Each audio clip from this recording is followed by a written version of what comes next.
Hello, if we've never met before, my name is Rachel and I am a coach and healer.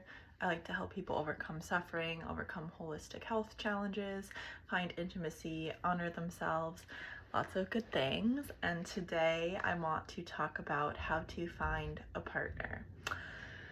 So first off, I have always been into nature and biology and the planet. In the last couple weeks, I kind of really have been researching a lot of that. And I find, right, that in nature, there's been, in sexually reproducing mammals or animals, that there's always been a male and female sort of dynamic at play, right? Because for the species to continue, we have needed to learn how to attract mates, and humans aren't really that different. We think that we are, but in the human context, there are a couple things to dive into. So I can obviously speak only from the female perspective, but a couple very basic human things would be getting very clear on what you want in a partner. Now, if you've noticed this before, you get clear on something and then you have a relationship with someone as a friendship or, some kind of relationship you want in your life. And then you're going to learn lessons in that dynamic, right? About getting closer to someone, about being more intimate, about, ooh, that feels too intimate and too scary for right now, so I don't feel like I want to get closer to that person. But get clear on what you want in a partner. And then there's the putting yourself out there, putting the bobber out in the lake or the pond, if you will.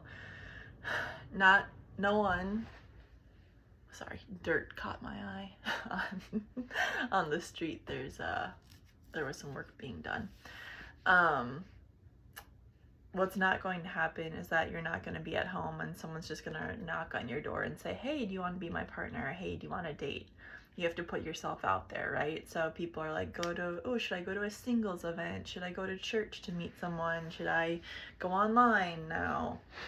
So those are the two basics, I would say, from a human perspective. Get clear on some of the ideas and traits and qualities that you want in a partner, and then you have to put yourself into those situations and scenarios.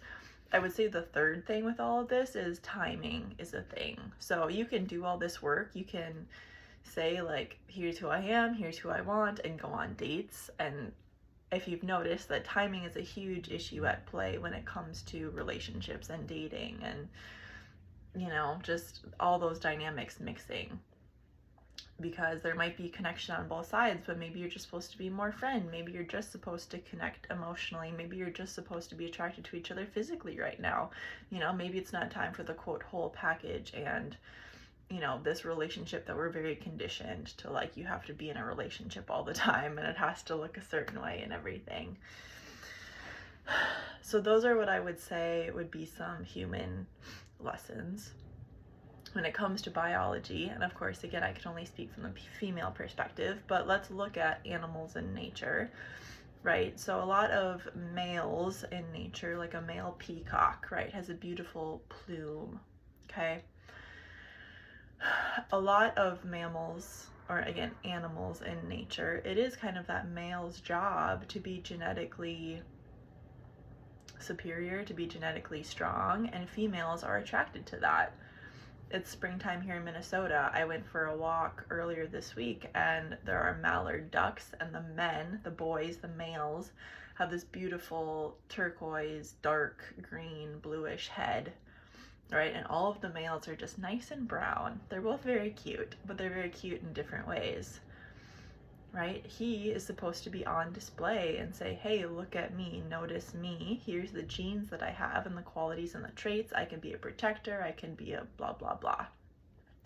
So understand that in a balanced sort of human masculine and feminine dynamic at play, the male wants to be like, hey, look at me, right? Look at the space I take up, what kind of person that I am.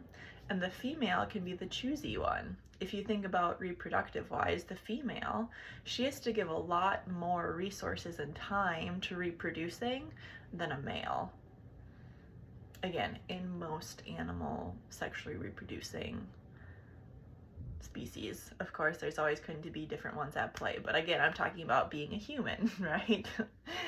The female gets to pick because she has to give so much more resources to growing an offspring, whereas the male, he's a little bit more dispensable, right? He doesn't have that much of a job to do the quote impregnation. Of course, if he wants to be the dad and resources and, you know, commit to raising a healthy child and such, he can definitely do that. But when it comes to just the reproduction piece, that's why it is more about that attraction, and the female has to be a little bit more choosy. So look at what you have to bring to the table right now. Again, now we're coming back to the human context. So if you are a male, what do you have to offer? If you're not where you want to be financially, get there. If you're not where you want to be emotionally, get there. If you're not where you want to be physically, work on getting there. As a female, if you've been in codependent and needy sorts of relationships and situations, look at why that's been the dynamic. Are you a woman that feels choosy, or are you so desperate to be chosen that you'll just take any love and affection and attention that you get? Right? So do some reflection on yourself. If you do want some help in coaching or healing and removing blockages and barriers from finding your partner, email me down below. I would love to connect and help how I can. As you may or may not be able to tell, I am super passionate about this topic, and I've had a lot of hands-on experience, so it is something I very much care about. Thank you so much for being you, and I'll see you soon.